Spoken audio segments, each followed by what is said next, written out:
तो स्टूडेंट्स हम बात करने वाले हैं आप लोगों से एग्रीकल्चर, क्रॉप और एनिमल पर। जी हाँ स्टूडेंट्स, बहुत ही ठीक है इंपॉर्टेंट आप लोगों के टॉपिक पर हम शुरुआत करेंगे जो पेपर में लगातार पूछे जा रहे हैं। ठीक है, तो क्वेश्चन के साथ में पहले क्वेश्चन निकालते हैं कि पेपर में क्या क्वेश्चन पूछे जाते हैं और उन क्वेश्चनों पर फिर उन टॉपिक की शुरुआत करेंगे। ठीक है, तो पहला क्वेश्चन है, ये पूछा गया है, आउट ऑफ दी 36 बायोडाइवर्सिटी, ठीक है, hot spots in the world, मतलब क्या पूछा गया कि पूरे विश्व में जो जैव, ठीक है, क्या है हमारे विविधता क्षेत्र हैं उनके बारे में पूछ रहा है। In the world how many are there in India, ठीक है, एज ऑफ 2024। ये पूछा गया है। क्या है इस क्वेश्चन का मतलब? बोले सन 2024 तक विश्व के 36 जैव विविधता हॉटस्पॉट, जैव विविधता हॉटस्पॉट, ठीक है, में से हॉटस्पॉट में से भारत में कितने हैं? ठीक है, भारत में कितने हैं? अब यहां पर जो है आपके लिए एक टॉपिक क्रिएट हो रहा है, जैव विविधता हॉटस्पॉट। तो पहली बात, ठीक है, आपको पहचान करना है कि 6 विविधता क्षेत्र हैं या 5 विविधता क्षेत्र हैं या 4 विविधता क्षेत्र हैं या स्टूडेंट्स, ठीक है, 11 विविधता क्षेत्र हैं। और ये होते क्या है, ये हमारा टॉपिक रहेगा। ठीक है, बायोडाइवर्सिटी हॉटस्पॉट जो है वो होता क्या, उस पर हम चर्चा करेंगे। जरा आप आंसर लगाना चाहें तो लगाइए, क्योंकि ये आपके पेपर में पूछे गए बहुत ही इंपॉर्टेंट क्वेश्चनों में से एक क्वेश्चन है। ऑप्शन सी के साथ आप जाना चाह रहे हैं? ओके, और कोई? ऑप्शन सी, ऑप्शन डी के साथ जाना चाह रहे हैं? तो स्टूडेंट्स इसका जो राइट आंसर है वो है 4। क्या है? 4 है। तो बोले ठीक है सर, क्लियर है, बनेगा। 4 आपने बता दिए तो बन जाएगा। अब मैं आपसे ये पूछना चाहता हूं कि भैया बायोडाइवर्सिटी होता क्या है? पूरे विश्व में कितने हैं? पूरे विश्व में लगभग 200 से भी ज्यादा देश हैं। छोटे मोटे देश यदि हम मिलाएंगे तो 200 से भी ज्यादा देश है, और उन्हें 36 बायोडाइवर्सिटी भागों में बांटा गया है। पूरे देशों को 36 बायोडाइवर्सिटी भागों में बांटा गया है, और उसमें से भारत को 4 भागों में बांटा गया है। अब ये होता क्या भैया? जैव विविधता क्या होता है? क्या इसमें जो है क्लाइमेट के आधार पर बांटा गया कि भैया ठंडे इलाके अलग, मरुस्थल वाले इलाके अलग, बारिश वाले, ठीक है, क्या ऐसे बांटा गया होगा?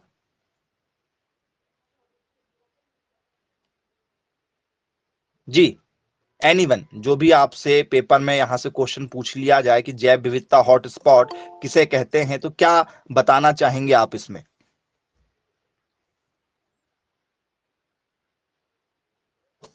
तो बोले सर मानव गतिविधियों के आधार पर बांटा गया है, मरुस्थलों के आधार पर बांटा गया है। ठीक है, ये इलाके हैं, क्या है ये? एक एरिया है। तो बच्चों ये बताइए, ठीक है, हमारे इंडिया में भी 4 भागों में बांटा गया है? तो बोले हाँ सर। क्या इंडिया में स्टूडेंट्स ठंडी वाला इलाका है? आप मुझे बताइए, इंडिया का मैप आपने देखा? बोले हाँ सर, बिल्कुल देखा है। क्या इंडिया में ठंडी वाले इलाके हैं? बोले हाँ सर। हमारे ऊपर यदि हम चले जाएं, ऊपर का यदि हम देखें, तो क्या हमारा जो पूरा का पूरा जो नॉर्थ है, ठीक है, उत्तर वाला जो भाग है हमारा पूरा, क्या ये ठंडी वाला इलाका है? बोले हाँ सर। जम्मू कश्मीर चले जाइए, कभी भी चले जाइए आप जम्मू कश्मीर, आपको स्वेटर की आवश्यकता पड़ेगी। जम्मू कश्मीर आप कभी भी चले जाओ, स्वेटर पहनना पड़ेगा, इतनी ठंडी रहती है वहां पर। हाँ या ना? बोले हाँ। हिमाचल प्रदेश चले जाओ, हमेशा टेम्परेचर वहां पर जो है वो 20-22 के आसपास होता है, कभी भी बर्फबारी हो जाती है। तो बोले यस, बिल्कुल ठीक है। फिर आप स्टूडेंट्स साउथ में चले जाओ, साउथ में, साउथ में आप कभी भी चले जाओ, दक्षिण वाले इलाके में, क्या वहां पर हमेशा गर्मी रहेगी? क्या साउथ वाले इलाके में चले जाओ, क्या हमेशा वहां पर गर्मी रहेगी? बोले हाँ, हमेशा वहां पर गर्मी है। हाँ या ना? बोले हाँ, बिल्कुल गर्मी है उस इलाके में। अब यदि हम बात कर लें कौन से इलाके में, ये गुजरात वाला, राजस्थान वाला इलाका, क्या यहाँ पर थार के मरुस्थल हैं, रेगिस्तान है यहाँ पर? बोले हाँ सर, यहाँ पर रेत ही रेत है, मरुस्थली वाला इलाका है ये। तो क्या ये हमारा वेस्ट वाला जो इलाका है, ठीक है, पश्चिम वाला जो इलाका है, क्या यहाँ पर मरुस्थल है? बोले हाँ सर, ये इलाका अलग है, यहाँ पर गर्मी उमस वाली पड़ती है, पानी की कमी है। क्या स्टूडेंट, जो असम मिजोरम वाला इलाका है हमारा, असम मिजोरम वाला जो इलाका है, नागालैंड, मणिपुर, इम्फॉल, वो सेवन सिस्टर वाला? बोले हाँ सर, बिल्कुल। ठीक है, तो क्या स्टूडेंट्स, ये पूर्व वाला जो हमारा इलाका है, क्या ये पानी वाला इलाका है? बहुत ज्यादा यहाँ पर पानी है, जंगल बहुत ज्यादा है? बोले यस सर। यहाँ के कुछ गांव ऐसे हैं कि जो पानी के ऊपर ही घर बना के बैम्बू हाउस में रहते हैं, बांस के घरों का निर्माण करके रहते हैं पानी के ऊपर। स्कूल भी पानी के ऊपर ही बांस से बनाया हुआ है इन इलाकों में, इतना पानी रहता है कि बांस से बनाया हुआ ही घर है जिसके अंदर स्कूल है, स्कूल चलते हैं। हमारे जैसे स्कूल जमीन में नहीं है, क्योंकि पानी वाले इलाके हैं बहुत सारे ऐसे, पहाड़ी वाले इलाके हैं, यही पहाड़ी वाले इलाके हैं। तो क्या ये इस तरीके से चारों जगह हमें अलग अलग क्लाइमेट मिलेगा? क्या क्या यहाँ का पहनावा अलग अलग होगा? क्या यहाँ पर फसलें भी अलग अलग होंगी? बोले हाँ सर, यहाँ पर फसलें भी अलग अलग होंगी। मैं आपसे बोलूं कि चलो भाई, मध्य प्रदेश में, छत्तीसगढ़ में, बिहार में, राजस्थान में, ठीक है, यहाँ पर चाय की खेती करते हैं, तो क्या कर सकते हैं चाय की खेती? भाई हम लोग जो हैं 20 रुपए 50 रुपए किलो गेहूं चावल उगा रहे हैं, मक्का उगा रहे हैं, फिर भी हमें जो है, ठीक है, साहूकार के पास में जाना पड़ता है कि भैया प्लीज हमारा ना गेहूं मक्का खरीद लीजिए। वो बोलते मैं कल आऊंगा, कल खरीदूंगा। नहीं, कल नहीं, परसों खरीदेंगे। नहीं, इसमें मिट्टी आ गई है, 4 दिन बाद इसको सुखाओ, ऐसा करो वैसा करो। और चाय यदि उगा ले तो कंपनी वाले खुद आएंगे कि साहब चाय बेच रहे हो क्या, हम खुद काट लेंगे सर। तो हम लोग क्यों नहीं कर रहे भाई? इधर के जो 6-7 राज्य जो हैं, जहां पर सबसे ज्यादा जो है जमीनें हैं, जैसे यूपी के पास सबसे ज्यादा जमीनें हैं, बिहार के पास है, मध्य प्रदेश के पास में जमीनें ज्यादा है, छत्तीसगढ़ के पास में जमीन है, ये लोग क्यों नहीं कर रहे? क्या किसान यहाँ के जानकारी नहीं रखते हैं? बोले सर, यहाँ का क्लाइमेट, यहाँ पर यदि हम खेती करेंगे तो नहीं होंगे। भाई हम काजू किशमिश बादाम क्यों नहीं लगा रहे? काजू बादाम की खेती क्यों नहीं कर रहे? हाँ, बोले सर, इनको ठंडा मौसम चाहिए, पानी नहीं भरा हुआ रहना चाहिए, यहाँ पर क्या है, ढलान वाला एरिया होना चाहिए, मौसम भी ठंडा होना चाहिए, ढलान वाले एरिया, पानी एक बूंद भी नहीं रुकना चाहिए, वहां पर होती चाय की खेती। पानी ऐसी जमीन में नहीं होती है, जमीन ऐसी होना चाहिए कि पानी ऊपर से दिए, पानी नीचे पूरा बहते हुए निकल जाता है। तो बोले यस सर, बिल्कुल ठीक है। देखा होगा आप लोगों ने चाय के बागान, पिक्चर में तो देखा होगा, हीरो हीरोइन जब नाचते गाते रहते, डांस करते रहते, तो वो चाय के बागानों में देखा होगा आप लोगों ने, पुरानी पिक्चरों में। मना भी नहीं कर सकता कि सर हमने नहीं देखा है। जी, तो बच्चों ये, ठीक है, इलाके वाइज जो है फसलों का चुनाव करना पड़ता। तो इंडिया को कितने जैव विविधता क्षेत्रों में बांटा गया है बच्चों? 4 जैव विविधता क्षेत्रों में बांटा गया है। पूरे विश्व को कितने जैव विविधता क्षेत्रों में बांटा गया है? पूरे विश्व को 36, ठीक है, बायोडायवर्सिटी हॉटस्पॉट में बांटा गया है। याद रखिएगा, ये पेपर में लगातार पूछा जाता है। आधे से ज्यादा बच्चों को 12th पास भी हो जाते हैं तो भी पता नहीं होता कि ये बायोडायवर्सिटी क्या होती है, उसमें से आप भी एक हैं। जी, नहीं मालूम था भी इससे पहले। जी, याद रखिएगा, ये हमें पता होना चाहिए। तो क्या मैं इसे ऐसा भी बोल सकता हूं कि समुद्रीय जलीय जीव के आधार पर भी बांट सकते हैं? मैं यदि आपसे कहूं कि भैया मध्य प्रदेश में, छत्तीसगढ़ में, यूपी बिहार में जो है वो हाथी क्यों नहीं होते? हाथी क्यों नहीं होते? हमने क्या कोई गुनाह किया है इन 4-5 राज्यों ने कि हमारे इलाके में हाथी नहीं होते? क्यों नहीं होते इधर हाथी? साउथ में क्यों होते? तमिलनाडु, आंध्र प्रदेश, इधर चले जाओ, आपको हाथी हाथी मिलेंगे। जंगल तो हमारे पास में भी है। क्यों? बोल सर क्लाइमेट, हाथी के लिए क्लाइमेट जो है, जो जरूरी है, वो साउथ वालों के पास में है। समझ में आ रही है आपको चीजें? ठीक है, जो जानवर जिस इलाके में रह रहा है वो उसके लिए सुटेबल है, इसलिए वो वहां पर रह रहा है। तो वैसा उसको क्लाइमेट, वैसा उसको वेदर चाहिए। तो इंडिया को 4 भागों में जो बांटा गया है वो समझ में आ गया क्या? किसी को दिक्कत तो नहीं जाएगी? बन जाएगा। किन किन आधारों पर बांटा जाता तो वो भी क्लियर हो गया क्या?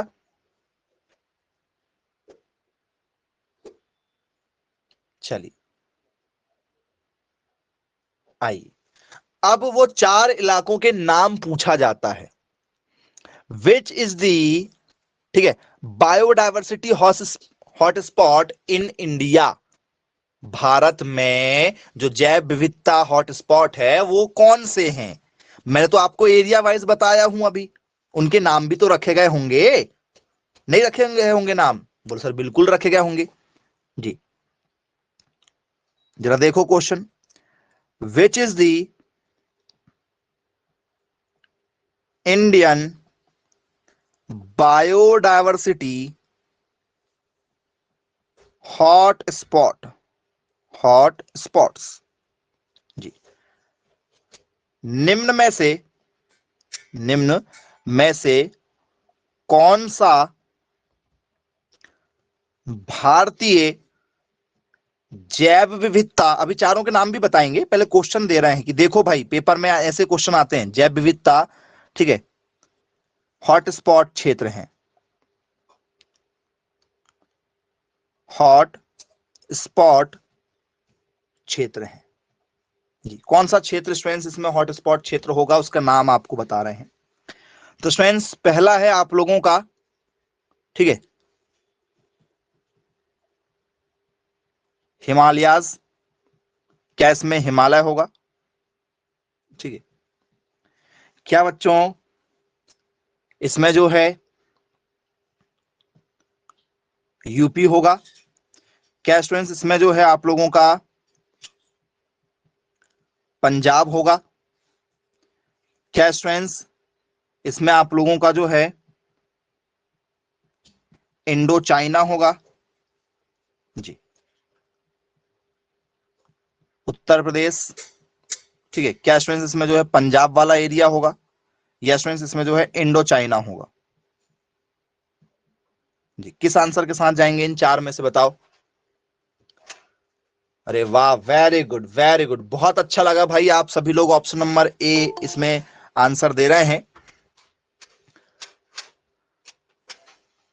चलिए बहुत शानदार।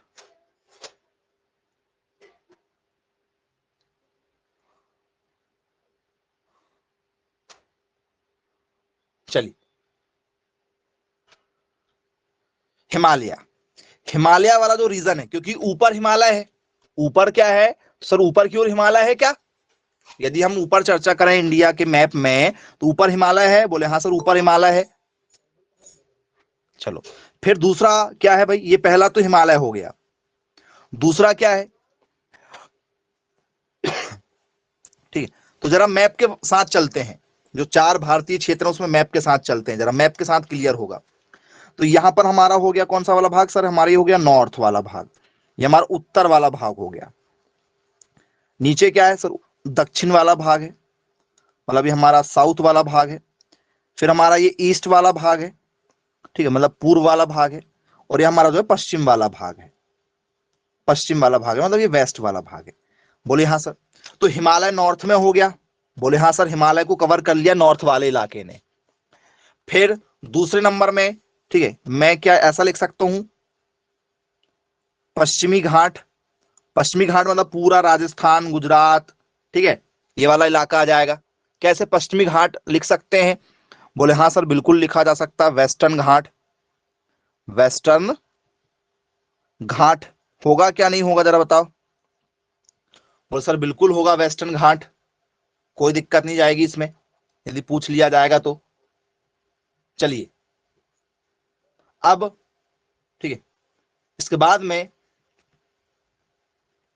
यदि आपसे चर्चा करें हम यहां पर, ठीक है, तो स्टूडेंट्स क्या इसमें जो है हमारे लिए, ठीक है, ऑप्शन आ सकता है कौन सा, ठीक है, इंडो वर्मा वाला area, Indo Verma, Indo China नहीं, इंडो वर्मा, वर्मा मतलब आज का म्यांमार, आज का कौन सा देश आप लोगों का, म्यांमार वाला देश, क्या इसमें आ सकता है?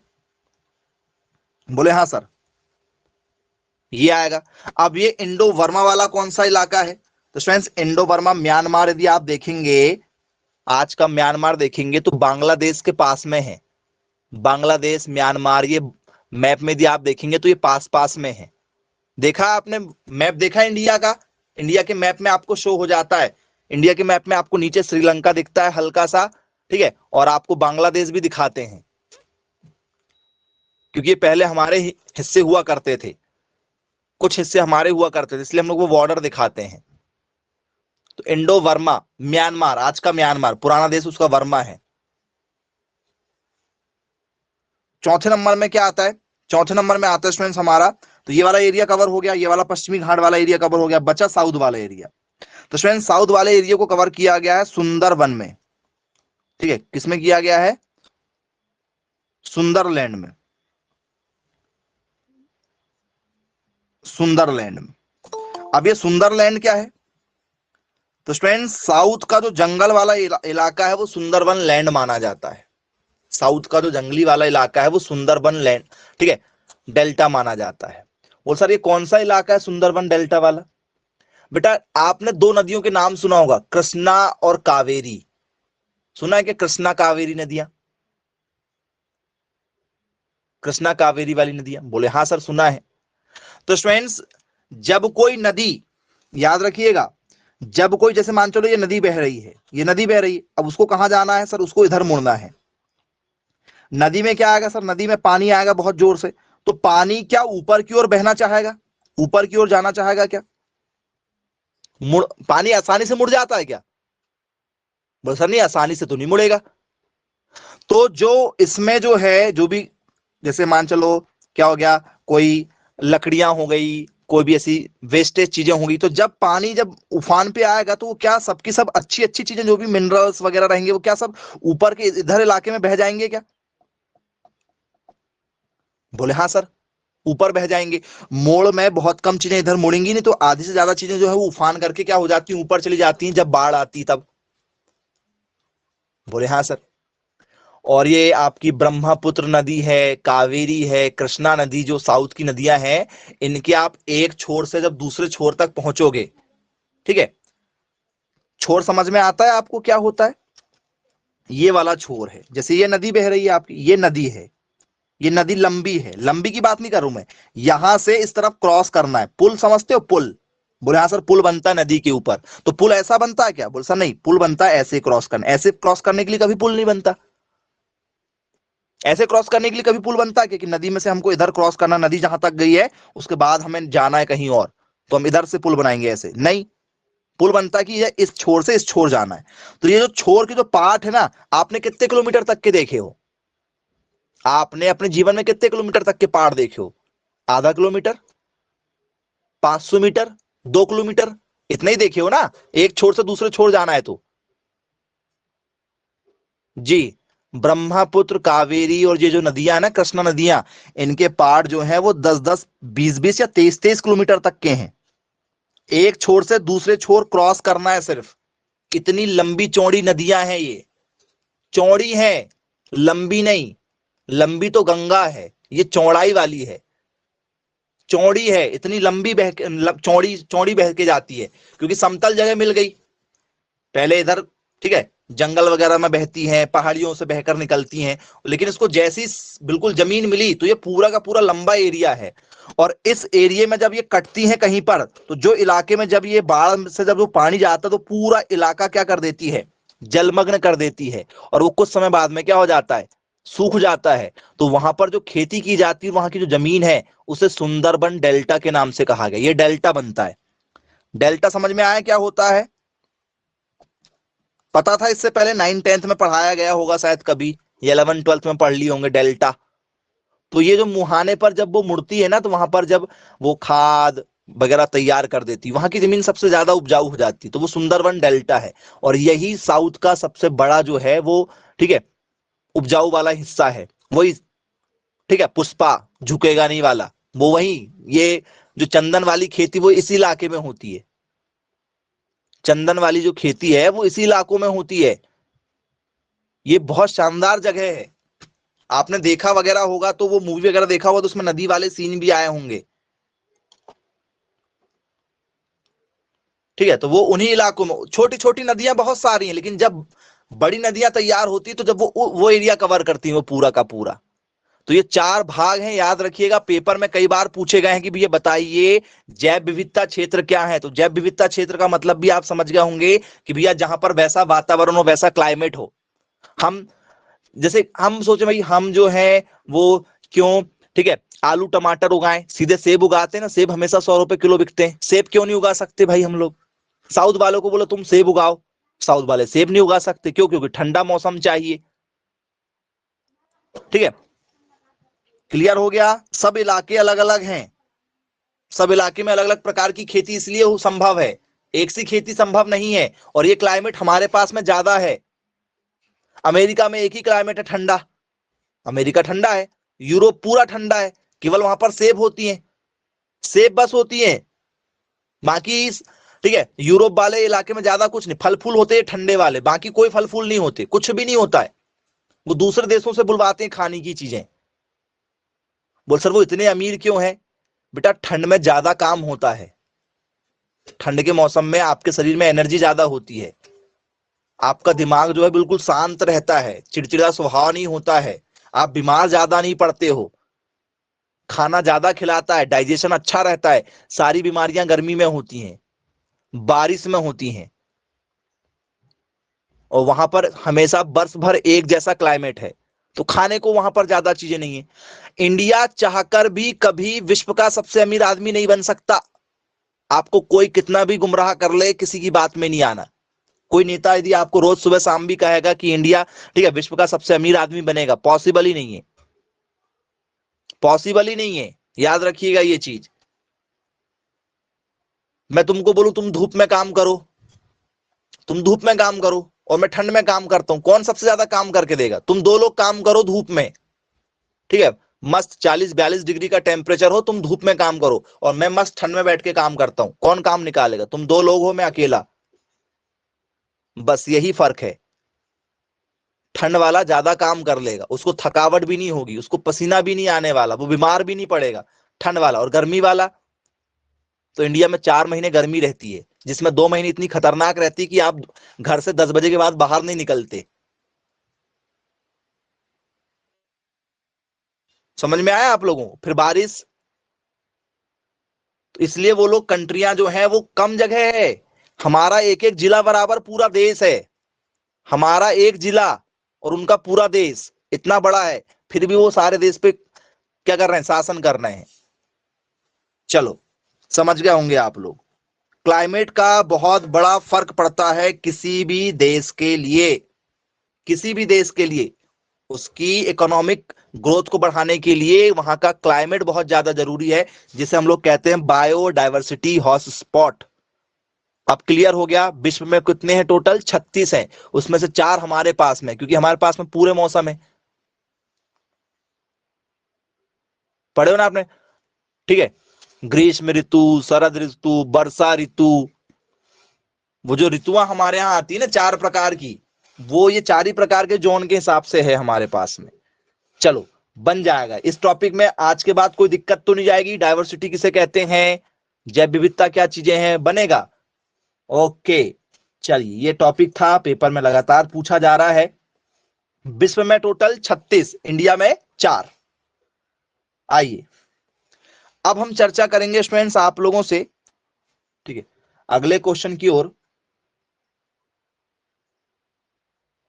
ठीक है, हम बात करने वाले हैं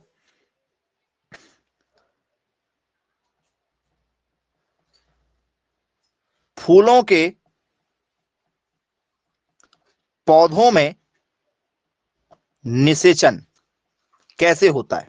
फूलों के पौधों में या कोई भी नॉर्मल पौधों में निषेचन कैसे होता है। ठीक है, मतलब क्या कहा जा रहा है, फर्टिलाइजेशन इन फ्लावरिंग प्लांट, या कोई भी प्लांट बोल दो आप, फ्लावरिंग प्लांट। तो आपने फूल देखा है, बोले हाँ सर देखा है। तो फूल वाले पौधों पर हर साल फूल कैसे लग जाते हैं भाई, ऑटोमेटिक। जी भाई, फर्टिलाइजेशन होगा ना, नर भाग जो है वो मादा भाग के ऊपर जो है वो जब, ठीक है, क्या होगा, गिरेगा। जैसे परागन हमने सुना हुआ है, पराग को सुना हुआ है, बोले यस सर। तब जाके तो क्या होगा, संतानें आगे बढ़ेंगी, बोले हाँ सर बिल्कुल सही बात है ये। ठीक है, तो स्टूडेंट्स फूलों में, ठीक है, ये परागन कैसे होता है, ये निषेचन कैसे होता है, कीट के द्वारा होता है। Very good very good. तो स्टूडेंट्स आप लोगों ने यदि कोई फूल देखा हुआ होगा, ठीक है, तो स्टूडेंट्स पहले जरा एक फूल आपको बना के दिखा दे रहे हैं, क्योंकि पेपर में ये आया हुआ है क्वेश्चन। जैसे मान चलो ये आपका ये फूल हो गया, इस फूल में आपने देखा होगा इस तरीके से जो है वो नीचे वाला भाग सपोर्टिव भाग होता है, बोले हाँ बिल्कुल होता है। फिर फ्रेंड्स फूल में जो है कुछ इस तरीके से आपने देखा होगा बीच में जो है वो एक क्या रहती है आप लोगों की, ऐसी उठा हुआ भाग रहता है एक बड़ा सा, बोले हाँ बिल्कुल है। और इसी फूल में जो है वो फिर इस तरीके से जो है, यहां से आप लोगों ने देखा होगा इस तरीके से जो है वो निकले होते हैं, जिसे हम लोग कहते हैं एंथर। देखा है क्या इस तरीके से निकले हुए, बोले हाँ सर साइड में दो इस तरीके से वो निकलती हुई हमें नजर आती है, या येलो येलो सा भाग नजर आता, देखा है हाँ या ना। जास्मीन वाले फूल में देखा होगा, नहीं देखा, देखा है, ओके चलो। अब जिन लोगों ने नहीं देखा है उसको प्रैक्टिकल भी करा देते हैं, दिखा दे रहे हैं, प्रैक्टिकल करा के दिखा दे रहे हैं।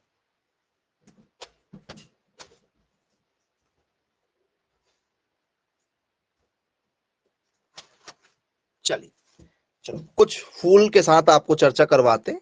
ठीक है, ये दो फूल हैं आप लोगों के पास में।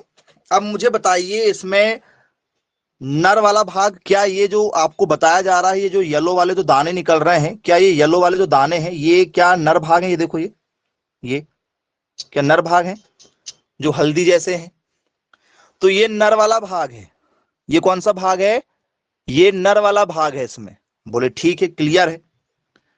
अब बच्चों इसको हमने तोड़ दिए, ये देखिए इसको तोड़ दिया गया है। अब इसमें ध्यान से देखो, क्या ये वाला जो भाग नजर आ रहा है, ये देखो ये, क्या ये उसका अंडाशय वाला भाग है, ये देखो ये मोटा सा वाला भाग, ये देखो ये, बोले हाँ सर ये देखो, ये देखो ये मोटा वाला भाग, देखो ये, क्या ये उसका अंडाशय वाला भाग है, बोले हाँ बिल्कुल है। समझ में आया क्या, नर और मादा दोनों क्लियर हो गए, इसमें नर भी है इसमें मादा भी शामिल है,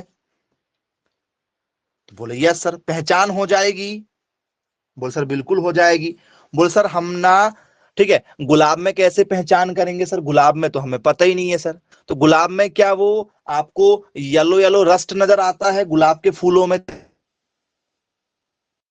फूलों में क्या वो पीला पीला सा ऊपर रस्ट देखा है आपने, नहीं देखा जी। चलो दिखा देते हैं भैया, जिन लोगों ने शायद ना देखा हो उनको दिखाना बहुत ज्यादा जरूरी है।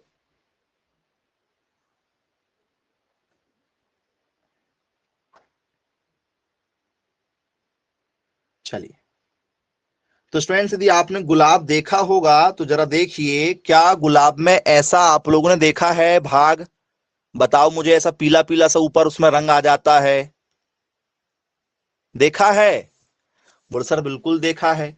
तो ये जो भाग है बेटा इसे कहते हैं कौन सा वाला भाग, नर वाला भाग। पहचान हो जाएगी क्या प्यारे बच्चों, एक एक चीजें सिखा रहे हैं क्योंकि ये स्कूल में सिखाया जाता है, तुम लोगों ने सीखा नहीं है वो मुझे मालूम है।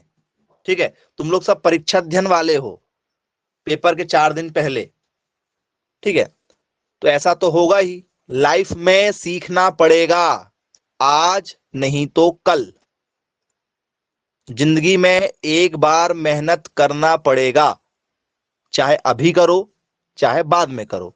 अभी वाली मेहनत, ठीक है, ज्यादा तकलीफ नहीं देती है, बाद वाली मेहनत तकलीफ देती है। अभी सेटल हो जाओगे, ठीक है, तो लाइफ आराम से गुजर जाएगी, किसी के सामने हाथ नहीं फैलाने पड़ेंगे। और अभी मस्ती मौज में निकल गए, ठीक है, तो जिंदगी भर कमाने के लिए सोचना पड़ेगा कि कल का पैसा कहां से आएगा। याद रखिएगा, मेहनत तो करना पड़ेगा, जिंदगी में एक बार मेहनत होगी, चाहे अभी हो चाहे बाद में हो, याद रखना, ठीक है। चलो, तो ये वाला भाग कौन सा सर? ये वाला भाग हमारा नर वाला भाग है। इसे हम लोग क्या कहते हैं सर? ये एंथर है, ये हमारा एंथर है। अब ये एंथर क्या चीज होती है? एंथर किसे कहते हैं सर? ये एंथर वाला भाग मतलब होता है हमारा परागन वाला भाग। सही है क्या? बोले हाँ सर। इसे हम लोग कहते हैं पराग कोश। इसमें जो पीला वाला भाग है, तो क्या होता है कि जब भी कोई कीड़ा वगैरह आपने देखा होगा, कीट है, मधुमक्खी है, कोई भी है, तो वो इस पीले वाले भाग में बैठता है। तो क्या ये पीला वाला भाग उसके पैर में फंस जाएगा? क्या जब मधुमक्खी मान चलो इसमें बैठी, थोड़ी देर इसमें बैठेगी, यहां बैठेगी, तो क्या ये पीला वाला भाग उसके पैर में फंसेगा कि किसी कीट में, मधुमक्खी में, भंवरे में? बोले हाँ। क्या ये हवा में भी उड़ सकता है? जैसे हवा जोर से चलेगी तो क्या ये टूट जाएगा ऐसे? बोले हाँ, देखो ये टूट गया, ये इस तरीके से टूट जाएगा। झड़ेगा मतलब क्या झड़ने लगेगा? बोले हाँ सर, झड़ेगा। तो क्या ये हवा में इसके द्वारा, यहां पर क्योंकि ये नीचे होता है, ये थोड़े से ऊपर होते हैं, यदि आप देखेंगे, ठीक है, तो यदि आप देखेंगे तो ये देखो, ये ऊपर की ओर है, ये बड़ा होता है, बाकी वो वाला भाग नीचे की ओर है। तो क्या बच्चों, जब ये झड़ेंगे हवा के द्वारा, या किसी मधुमक्खी यहां बैठी, बाद में मधुमक्खी यहां बैठ गई, तो क्या ये वाला भाग जो है वो क्या ऐसे नीचे यहां पर आ जाएगा? क्या वो पीला वाला भाग क्या यहां आ जाएगा अंदर? बोले हाँ सर, बिल्कुल आ जाएगा अंदर। तो जब ये पीला वाला भाग ऐसे झड़ के इसके अंदर आ जाएगा, ठीक है, यहां पर आ जाएगा, यहां इकट्ठा हो जाएगा, ठीक है, तो ये गर्भ धारण कर लेगा, ये प्रेग्नेंट हो जाएगा, मतलब पुष्प क्या हो जाएगा? प्रेग्नेंट हो जाएगा, ऐसा कह सकते हो आप। तो जब ये प्रेग्नेंट हो जाएगा तो फिर ये क्या करेगा सर? ये नए और फूलों का निर्माण करेगा। और यदि फल और फूल दोनों वाला होगा तो ये, ठीक है, फिर ठीक है, पुष्प आने के बाद में उसमें फल भी लगेंगे, यदि वो फल वाला होगा तो, ठीक है। और एक केवल फूल वाला होगा तो और नए फूलों का निर्माण होगा, बहुत ज्यादा फूल जो है वो, ठीक है, बनने लगेंगे। और यदि कीट पतंगे ना हो, ठीक है, मधुमक्खियां ना हो, भंवरे वगैरह यदि ना हो, तो हमें खाने के लिए भी अनाज नहीं मिलेगा, ये याद रखिएगा। मधुमक्खियां, भंवरे वगैरह, कुछ कीट पतंगे यदि ना हो तो जीवन में, ठीक है, 30% ही अनाज होगा, इस पूरे विश्व का केवल 30% अनाज होगा, बाकी 70% अनाज जो है वो, ठीक है, विलुप्त तो हो जाने वाला है। क्योंकि आप कुछ भी लगाओगे उसमें फूल ही नहीं आएंगे, ठीक है, तो फल कैसे बनेंगे? क्योंकि शुरुआत तो फूल से होना है, और फूल में क्या होना चाहिए सर? पराग, ठीक है, कण जो है वो इसमें जाना चाहिए। तो ये वाला भाग क्या है? तो इस वाले भाग को क्या कहते हैं प्यारे बच्चों? इसको कहा जाता है हमारा स्टिग्मा। ये स्टिग्मा है हमारा, स्टिग्मा, जिसे हम लोग क्या कहते हैं? वर्तिकाग्र कहते हैं, वर्तिकाग्र। ये वर्तिकाग्र है हमारा। बोले ठीक है, क्लियर है। इसे हम लोग क्या कहते हैं? ओव्यूल कहते हैं। ओव्यूल मतलब होता है ये अंडाशय वाला भाग होता है, अंडाशय वाला भाग होता है, या इसे हम लोग बोलते हैं ओवरी भी कहते हैं, ओवरी वाला भाग, ठीक है, गर्भाशय, अंडाशय आप बोल सकते हो जी। बन जाएंगे क्या क्वेश्चन? किसी प्रकार की कोई दिक्कत तो नहीं किसी बच्चे को कि सर हमको समझ में नहीं आया? सबको बनेगा। चलिए, तो बेटा इसकी खोज किसने किया? इसकी खोज किसने किया? ये जो आपको भी बताया गया, भाई कोई ना कोई तो साइंटिस्ट रहा होगा जिसके माइंड में ये आया। आपके माइंड में तो पढ़ने के बाद में भी नहीं आया। पहली बार किसने सोचा होगा? सोचो कितना बड़ा साइंटिस्ट रहा होगा।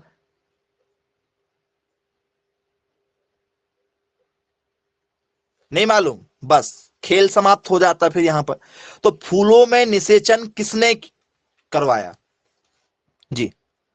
मतलब fertilisation in flowering plants was discovered जी। फूलों के पौधों में निषेचन, ठीक है, की खोज किसने की? ये पेपर में आया हुआ है। पहले तो ये पता होना चाहिए कि भैया फूलों में, ठीक है, निषेचन कैसे होता है, तो वो हमने आपको बता दिए निषेचन कैसे होता, आपको पता है, आप कभी नहीं भूलोगे आप। तो स्टूडेंट्स 1884 में किसने किया था, इसकी खोज किया गया था स्टार्स वर्गर के द्वारा। ये साइंटिस्ट है स्टार्स वर्गर, ठीक है, इन्होंने किया था। किन्होंने? स्टार्स बर्गर, इन्होंने किया था 1884 में। सोचिए कितनी पुरानी बात है, हमें आज भी नहीं मालूम। हमारे पिछड़े होने का कारण यही है, ठीक है। ओके, बनेगा, अब कोई दिक्कत नहीं जाएगी, अब तो आपसे बन जाएगा, ठीक है। तो फूलों में निषेचन समझ में आ गया, किसी को कोई दिक्कत तो नहीं है,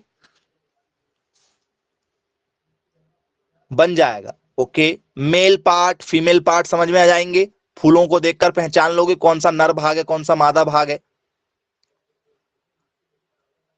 चलिए, वेरी गुड। अब स्टूडेंट्स पेपर में पूछा जाता है पादव भ्रूण विज्ञान, ये आपका एग्रीकल्चर क्रॉप का भी टॉपिक बनेगा और ये आपका एग्रीकल्चर बायोलॉजी का भी टॉपिक बनेगा। एग्रीकल्चर बायो भी इसी में आ जाएगी, कृषि विज्ञान का भी टॉपिक रहेगा, ये कहीं से भी आ जाएगा, या तो क्रॉप तरफ से उठा के दे देगा क्योंकि पादप उसी में है, पादप भ्रूण उसी में है, और बायोलॉजी में भी स्पेशल मिल जाएगा आपको एग्रीकल्चर वाली में, कृषि विज्ञान में। तो ये क्वेश्चन आने के चांसेस ज्यादा है। पादप भ्रूण विज्ञान क्या है, जिसे हम लोग बोलते हैं प्लांट, ठीक है, एम्ब्रियोलॉजी। क्या होता है भैया एम्ब्रियोलॉजी? एम्ब्रियोलॉजी जी किसे कहते हैं? बोल सर हमें नहीं मालूम, हमें नहीं मालूम किसको कहते हैं प्लांट एम्ब्रियोलॉजी। सही बात है क्या, नहीं मालूम ना? बोले हाँ वास्तव में नहीं मालूम। तो ये बताइए ये है क्या, पादप भ्रूण विज्ञान क्या है? तो क्या बच्चों जब कोई भी छोटे से पौधे को लगाया जाता तो क्या उसमें भ्रूण बनता है? क्या उस पौधे में भ्रूण का निर्माण हो जाता है क्या? बोले हाँ सर, सबसे पहले कॉम आती है क्या, एक छोटी सी अंकुरन होता है क्या?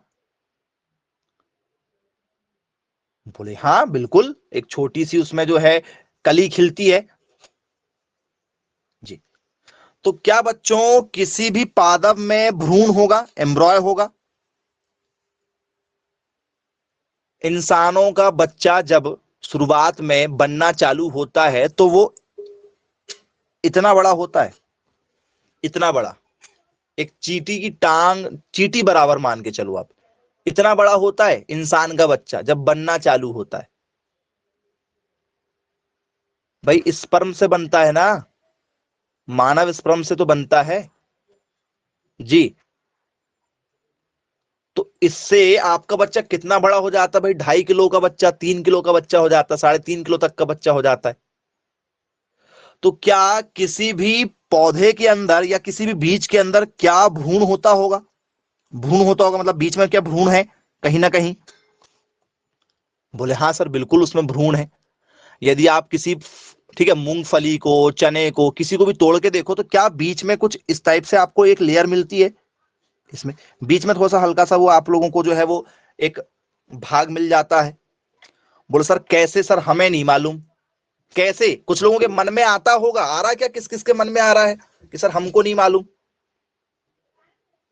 आ रहा है मन में? चलो दिखा देते हैं उसको, प्रैक्टिकल दिखा देते हैं, एक सेकंड रुकिए।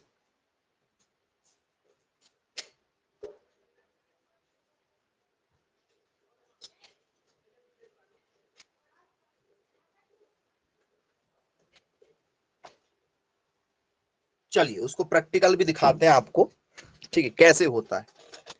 अब बच्चों ये आप देखो, ये है आपका काजू, ठीक है। बोले हाँ सर काजू देखा है हमने, काजू हमने देखा हुआ है। अब हम काजू को क्या कर रहे हैं, तोड़ रहे हैं, जरा देखो, ये काजू लिया हमने, ये तोड़ दिया, तो ये आप ध्यान से देखोगे इस वाले हिस्से में, इस लास्ट वाले हिस्से में आप देखो क्या कुछ बना हुआ है, क्या यहां पर कुछ है? जरा देखो ध्यान से देखो, ये देखो, ये देखो। बोले हाँ है, ध्यान से देखिए, ये यहां पर देखो, अच्छे से देखो, भ्रूण बना, छोटा सा भ्रूण है, देखो दिखाई दिया। चलो एक और दिखा रहे हैं, एक और दिखा रहे हैं, इसमें देखो बिना तोड़े, देखो ये देखो, इसकी पूंछ जैसी लटक रही, देखो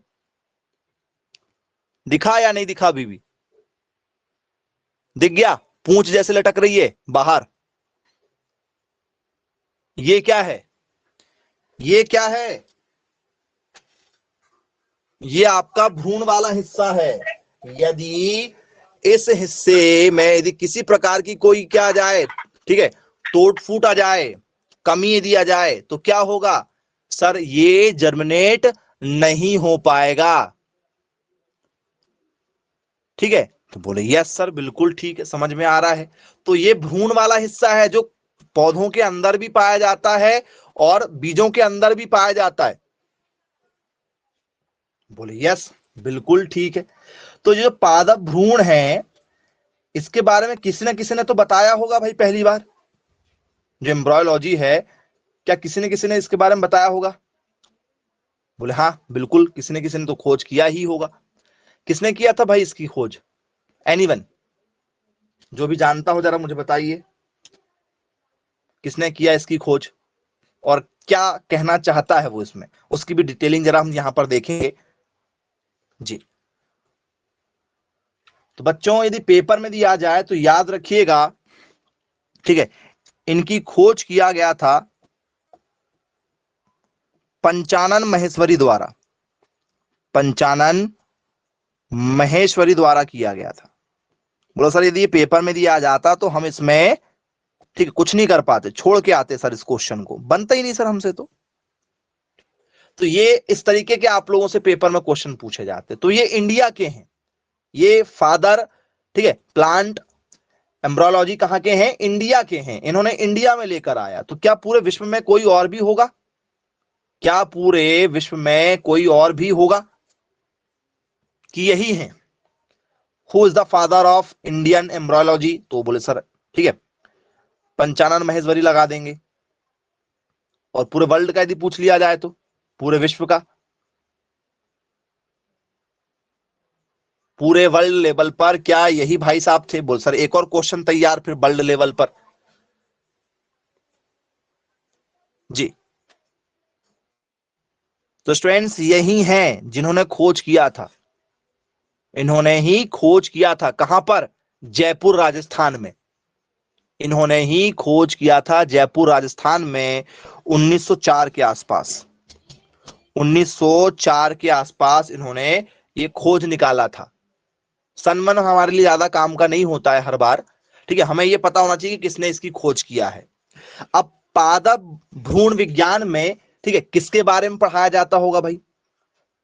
किसके बारे में पढ़ाया जाता हो? जैसे मान के चलो कल को आपको इच्छा हो कि मुझे प्लांट एम्ब्रोलॉजी में जाना है, मुझे इस पर क्या करना है, आगे बढ़ना है, इसमें करियर बनाना है, मुझे साइंटिस्ट बनना है, जीआरएफ एसआरएफ करना है, रिसर्चशिप में जाना है मुझे, गवर्नमेंट फ्री में पढ़ाएगी आपको, रिसर्चशिप में आप जाओगे तो 40-42 हजार रुपए महीना देती है कि खूब खाओ पियो और, ठीक है, रिसर्च करते रहो सरकार के लिए। तो आप इस फील्ड में जाएंगे तो आप महारत हासिल करेंगे। तो क्या पढ़ोगे आप इस फील्ड में जाएंगे तो? बोले सर इसमें हम नर और मादा जो, ठीक है, भ्रूण रहेंगे, उनका निर्माण कैसे होता है, उनका स्ट्रक्चर कैसे बनता है, वो ग्रोथ कैसे करते हैं, विकास कैसे होता है, एक भ्रूण के अंदर बीज का निर्माण, मतलब पौधे का निर्माण कैसे होने लगता है, ये सब पढ़ाया जाएगा कि एक बीज से पौधा कैसे बनता है। तो उसे हम लोग लैब में देखेंगे, लैब में देखेंगे बढ़ते हुए कि भैया पौधे का निर्माण कैसे हो रहा है एक बीज से। भी एक बीज से पौधा बनता है वो तो हमें पता है, लेकिन कैसे बनता है? और फिर उसमें जब फल लगने वाले होते हैं, पहले फूल आते हैं। ऐसा कभी हुआ कि बिना फूल आए फल बन गए? कोई ऐसा पौधे का नाम बता दो कि जिसमें बिना फूल लगे पौधे हमारे, ठीक है, क्या बन गए, फल लग गए हो? है कोई ऐसा? बोले सर नहीं। तो ये पॉसिबल कैसे हो रहा है? इसके ऊपर रिसर्च करवाई जाती है, ठीक है। बोले यस। क्या लिखेंगे इसमें डेफिनेशन में? दी branch, the branch deals with the formation,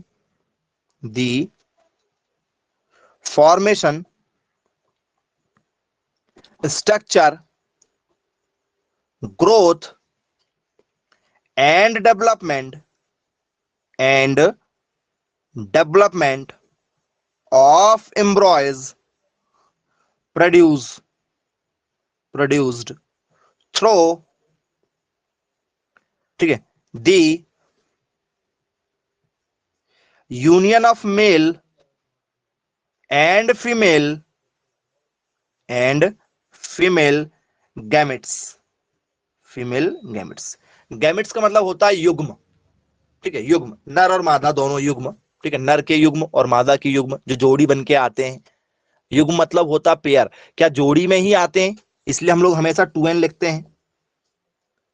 gametes क्या है, 2n में रहते हैं, नर और मादा। गैमेट्स में मिलते हैं क्या हमको जोड़ी में? बोले हाँ सर, जोड़ी में ही आते हैं गुण, विरासत में। एक पीढ़ी से दूसरी पीढ़ी में जो गुण आते हैं वो क्या विरासत में ही आते हैं 2n बराबर में? बोले हाँ सर, नर और मादा के गुण आते हैं। ऐसा कोई इंसान बता दो जो बोले कि मैं केवल मम्मी के ऊपर गया हूं, पापा के तो एक भी गुण मेरे अंदर नहीं आए हैं। या कोई ऐसा बोल दे कि पापा के बस आए हैं, मम्मी के नहीं आए हैं। ऐसा कोई है?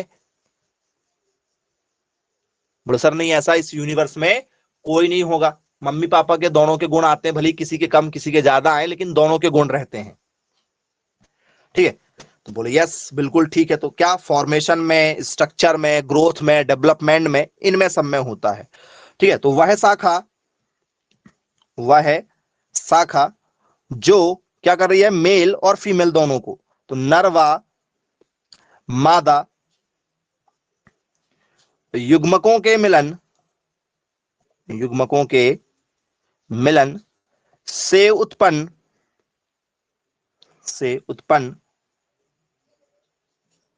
भ्रूण के निर्माण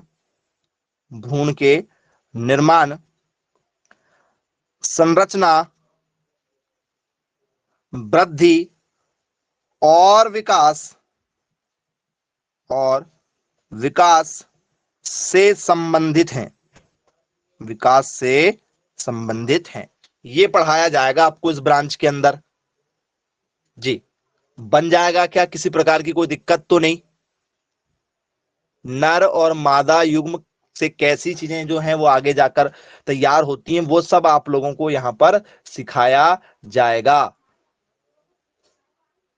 बनेगा? कोई दिक्कत तो नहीं भाई किसी भी बच्चे को कि सर हमको नहीं बनेगा, नहीं आया समझ में, ऐसा कोई तो नहीं है? क्योंकि सब पेपर में ऑलरेडी ये सारे क्वेश्चन पूछे जा रहे हैं। चलिए, गैमेट्स क्या होता है, बनेगा? गैमेट्स शब्द का यहां पर जो है वो यूज किया गया है, तो क्या गैमेट्स बनेगा? ये शब्द जो है गैमेट्स ऐसा लिखा जाता है, बन जाएगा? बोले हाँ, ऐसा भी लिखते हैं। स्पेलिंग में थोड़ा सा फर्क आपको देखने के लिए मिल जाता है। तो ये युग्म है, युग्मक बन जाएगा। क्या किसे कहते हैं भाई युग्मक? नर और मादा युग्मक क्या होता है? तो सर नर एवं मादा जनन तंत्र जो होते हैं वो है ये, पौधों में जो प्रजनन होता है वो ये है, ठीक है। चलिए आगे चर्चा करेंगे इसमें स्टूडेंट्स। पादप भ्रूण विज्ञान के जनक कौन है? किसने डिस्कवर किया भैया प्लांट एम्ब्रियोलॉजी? ये किसने बताया, किसने खोज किया बताओ? पादप भ्रूण विज्ञान के जनक कौन है? पंचानन महेश्वरी। बनेगा या नहीं बनेगा? बन जाएगा। ओके, वेरी गुड भाई, अच्छी बात है, कोई दिक्कत नहीं जाएगी। अब बच्चों इसके बाद में ये बताइए, क्या आप लोगों ने ओजोन लेयर का नाम सुना है? ओजोन लेयर, ओजोन परत का नाम सुना है? बोले हाँ सर बिल्कुल सुना है, इसका नाम सुना है? बोले जी सर बिल्कुल सुना हुआ है। क्या होता है स्टूडेंट्स ओजोन लेयर, जरा मुझे बताओ। तो सर सूर्य से जो हानिकारक किरणें आती हैं उसे ये ओजोन लेयर जो है वो क्या करती है, साफ करके हमारे तक पहुंचाती है। क्या ये वही ओजोन लेयर है? मतलब ये सूर्य की किरणें हैं, यहाँ पर सन है, सन से जितनी भी हानिकारक किरणें निकल रही हैं वो सब हमारे डायरेक्ट अर्थ पर आएंगी, ये अर्थ है। पृथ्वी है हमारी, बोले हाँ सर पृथ्वी है, ये हमारा सूर्य है। तो सूर्य से यदि डायरेक्ट किरणें हमारी बॉडी में पड़ेंगी तो हमें सबको स्किन कैंसर हो जाएगा, त्वचा का कैंसर हो जाएगा 1-2 साल में यदि डायरेक्ट पड़ जाए तो।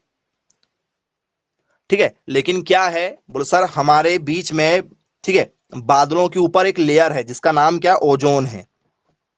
यहां पर एक कवर है, कवर एक प्रकार का कवर है जिसका नाम क्या है, उस कवर का नाम है ओजोन। यहां पर एक ओजोन की लेयर बनी हुई है, बहुत बड़ी लेयर, मतलब ठीक है, बहुत लंबी किलोमीटर की एक लेयर बनी है, 8 से 10 किलोमीटर मान के चलो आप, इतनी लेयर बनी हुई है। वो लेयर क्या कर रही है, वो सर वो लेयर हमें बचा रही है, ठीक है, सूर्य की खराब किरणों से हमें बचा रही है, हमारी रक्षा कर रही है। बोले ठीक है सर, बिल्कुल समझ में आ गया। तो स्टूडेंट्स, ये जो ओजोन लेयर हमारी जो रक्षा कर रही है, क्या इसमें छेद होने लगा है आज के समय में? आपने कई बार पेपर में पढ़ा हुआ होगा, वहीं से क्वेश्चन उठा के दे दिया गया ये। बोले हाँ सर बिल्कुल, इसका संबंध आपका क्रॉप से भी है, एनिमल से भी है, बायोलॉजी से भी है, सबसे संबंध है इसका। क्यों? क्योंकि इस ओजोन लेयर में जैसे जैसे छेद होता जाएगा वैसे वैसे ही, ठीक है, ब्रह्मांड में जो जीवन है हमारा पृथ्वी पर वो असंभव होते जाएगा, बीमारियां बढ़ते जाएंगी, बीमारियां बढ़ते जाएंगी। तो ये बताइए, जो जो ओजोन लेयर है इसमें छेद हो रहा है? बोले हाँ सर हो रहा है, इसमें छेद हो रहा है। चलिए, अब मैं आपसे पूछना चाहता हूं कि ओजोन परत में छेद क्यों हो रहा है? क्या कोई आसमान में गया और बोले मैं छेद करके जाता हूं, फिर टपकना चाहिए, जैसे किसी ने पानी के पाइप में जो है वो छेद कर दिया हो, कोई ऐसा है क्या? ओजोन परत में छेद होने का कारण क्या है?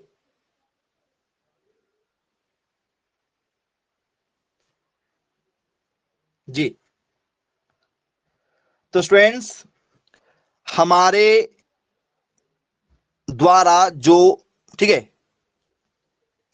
रासायनिक क्रिया की जा रही है वो इसके लिए जवाबदार है। CFC नाम सुना होगा आप लोगों ने, क्लोरोफ्लोरोकार्बन, पढ़ा है क्या? बोले हाँ सर इसको तो हमने पढ़ा हुआ है सर, CFC को, क्लोरोफ्लोरोकार्बन। क्या भी है क्लोरोफ्लोरोकार्बन? जी, क्या है ये क्लोरोफ्लोरो? पहले CFC का नाम जरूर लिखिए, क्या है इसका नाम? इसका नाम है हमारा क्लोरो, F का मतलब है हमारा फ्लोरो, और इसका मतलब है कार्बन। जी, क्लोरो फ्लोरो कार्बन। ये क्या कर रही है, ये इफेक्ट पहुंचा रही है पृथ्वी से, जब ये निकल रही है तो ये प्रॉब्लम कर रही। बोल सर ये किससे तैयार हो रही? तो स्टूडेंट्स, एसी, फ्रिज, एसी है, फ्रिज है, आप इनका यूज कर रहे हैं? बोले हाँ सर बिल्कुल कर रहे हैं। ठीक है, तो यही जो है, इनसे जो गैस निकल रही है फ्रिज से, एसी से, यही जो है जब ऊपर जा रही हैं, ठीक है, तो यही जो है ओजोन परत में छेद कर रही हैं और सूर्य की किरणें फिर डायरेक्ट आ रही हैं। तो ये भी पूछा गया है, CFC का फुल फॉर्म पेपर में आया है, what is the stand for, या what does CFC stand for? बताइए भैया CFC का फुल फॉर्म क्या है? तो बन जाएगा कि CFC क्या है, क्लोरोफ्लोरोकार्बन है। बनेगा नहीं बनेगा? देखो बन जाएगा, क्लोरोफ्लोरोकार्बन। ठीक है, चलिए आइए, अब मैं आपसे पूछूं कि भैया ओजोन परत में जो छेद अभी हुआ है, हो रहा है, ठीक है, तो ये कौन सी जगह पर हुआ है? मतलब वो कोई जगह तो होगी जिस जगह पर हुआ है, क्या वो, ठीक है, ईस्ट में हुआ है, क्या वो साउथ में हुआ है, या वो वेस्ट में हुआ है? कौन से इलाके में हुआ है? जैसे मान चलो ये पूरी ओजोन लेयर है, ये मान चलो पूरी ओजोन लेयर, उसके कौन से वाले भाग में छेद हो रहा है? शुरुआत कहां से चालू हो गई है? जी, तो स्टूडेंट शुरुआत हुई है साउथ वाले इलाके में, याद रखना बेटा, सब पेपर में आया है। ठीक है, बहुत दिक्कत में पढ़ोगे यदि अच्छे से नहीं पढ़ोगे तो। दक्षिणी ध्रुव, दक्षिणी ध्रुव, इस वाले एरिया में क्या हुआ है, छेद हुआ है, और उस छेद के कारण से जो है, ठीक है, अब सूर्य की किरणें डायरेक्ट आ रही हैं। मतलब अभी तक पूरी खराब नहीं हुई है, जैसे आपकी छतरी है ना, छतरी, क्या करती है सर? पानी से बचाती है हमें, छाता हमारा। तो छाते में कभी एक आध जगह कोई यदि होल हो जाए तो क्या होता है सर? पानी टिपकने लगता है। बस वैसी ही एक प्रकार की क्या है हमारे लिए? छाता है, जो सूर्य की किरणों से बचा रहा है। जिस दिन ये छाते में ज्यादा छेद होने लगे उस दिन, ठीक है, कैंसर के रोगी बढ़ जाएंगे, कैंसर के रोगी बढ़ जाएंगे, बहुत सारी बीमारियां होने लगेंगी त्वचा से संबंधित, याद रखिएगा। बोल सर ये क्यों पूछा गया हमसे? बेटा पेड़ पौधों पर भी असर पड़ेगा, इंसानों पर तो पड़ेगा, जानवरों पर नहीं पड़ेगा क्या? ये टॉपिक में क्यों दिए सर, हम क्यों पढ़ रहे हैं इसको? बेटा जानवरों में भी बीमारियां नहीं होंगी क्या? जानवरों में भी होगी, इंसानों में भी होगी, पेड़ पौधों में भी होगी। पेड़ पौधों में भी तो फर्क पड़ेगा। बोले हाँ सर। पता नहीं और कौन कौन से रोग चालू हो जाएंगे पेड़ पौधों में, फिर उसके लिए और अलग अलग प्रकार के केमिकल छिड़काव करेंगे, फिर उसी को हम खाएंगे, फिर बीमार पड़ेंगे। बोले यस सर बिल्कुल ठीक है। तो इसलिए सारी चीजें टॉपिक में हैं। और ये ओजोन लेयर आज का टॉपिक नहीं, ये 9th-10th में भी पढ़ा होगा आप लोगों ने, लेकिन डिटेलिंग कहां पढ़े हो। इसलिए तो हम कहते हैं कि कभी बुक से पेपर में नहीं आता है, टॉपिक क्लियर होना चाहिए। बुक से कभी पेपर में नहीं आता है, इसी कारण से नहीं आता है। टॉपिक पूरे क्लियर होना चाहिए, इंपॉर्टेंट हमारे लिए टॉपिक है। ठीक है, चलिए तो बन जाएगा। बोले हाँ अब बनेगा, कोई दिक्कत नहीं। अब मैं आपसे पूछूं भैया, ओजोन लेयर कितने किलोमीटर तक फैली हुई है? ओजोन लेयर कितने किलोमीटर तक फैली हुई है? 5 किलोमीटर, 10, 50, 60, 80? जी तो स्टूडेंट्स ये रही आपकी पृथ्वी। ठीक है, पृथ्वी से आप जैसी 8 किलोमीटर से ऊपर चले जाओगे, 8-10 किलोमीटर से ऊपर चले जाओगे, पृथ्वी पर कहां चले जाओ? पृथ्वी से ऊपर आसमान की ओर हम जा रहे हैं। 8 से 10 किलोमीटर तक आप चले जाओ, वहां से जो ओजोन लेयर चालू हुई तो लगभग 40 किलोमीटर तक ओजोन लेयर है। फिर 8 किलोमीटर से लेकर लगभग 40 किलोमीटर तक ओजोन लेयर फैली हुई है। सोचो, ये लेयर है पूरी, इस लेयर में छेद हो गया है। 8 से 10 मतलब यदि मान चलो एवरेज का ये 30 किलोमीटर तक का एरिया है। 30 किलोमीटर, क्या ये 30 किलोमीटर तक का एरिया है? बोले हाँ सर। अब तुम 30 किलोमीटर गाड़ी चला के देखो जरा, कितनी लंबी हो जाती 30 किलोमीटर की दूरी। सोचो इतनी बड़ी एक लेयर बनी हुई है, मतलब एक प्रकार से क्या है, छाता बना हुआ है। 30 किलोमीटर मोटा एक छाता बना हुआ है ब्रह्मांड में ऊपर, जो हमारी रक्षा कर रहा है। और उसमें छेद कर दिए हम लोगों ने, उसमें हम लोगों ने छेद कर डाले हैं।